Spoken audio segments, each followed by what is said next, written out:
And today we've got Virtu's Investment Partners Chief Market Strategist Joe Terranova back as well. Good to see you, Joe. We'll kick it off with the broader market. The Dow and the S&P 500 are lower for the second day in a row. Nasdaq is actually outperforming today, but still down more than 4% in the month of May. Joe, you said the market needs to work off some of that excess leverage, the froth and SPACs and crypto and the higher growth names. How far along are we into that process? Well, I think that process has taken us where it needs to go in terms of price. Now the question becomes time. Exactly how long is it we correct or consolidate for?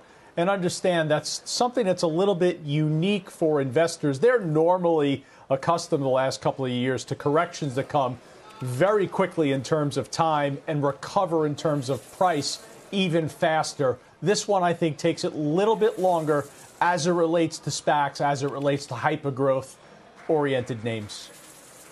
Mike, are there signs recently that positioning in some of those big cap tech names has become a bit more favorable now for a bounce or a meaningful bounce to try and occur?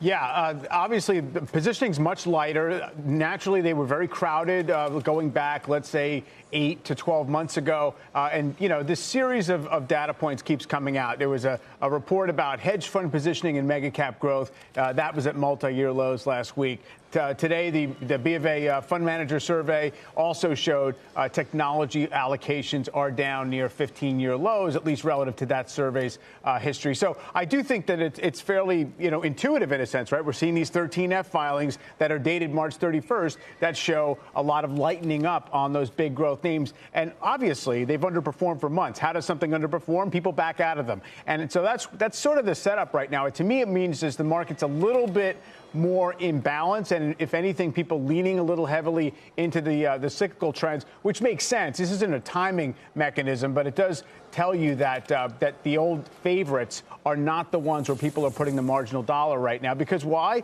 The whole S&P is going to have 30% earnings growth this year. You don't have to go to a secular grower to get the estimates going higher. Taking a little leg lower, down again, 150 points lower on the Dow. Nasdaq dips back into negative territory. Joe, does that make you want to go into some of these beaten down tech names now that the positions have lightened up, or do you stick with the cyclical groups? What's interesting is that so far year to date, investors are dismissing the quality narrative on value strategy. But yet, as it relates to growth, investors want quality. They want Cisco, they want Oracle, they want Intuit.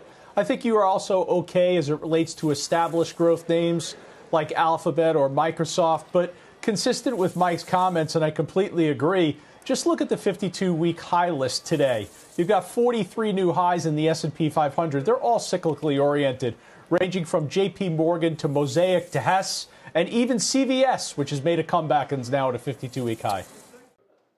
Shepard Smith here. Thanks for watching CNBC on YouTube.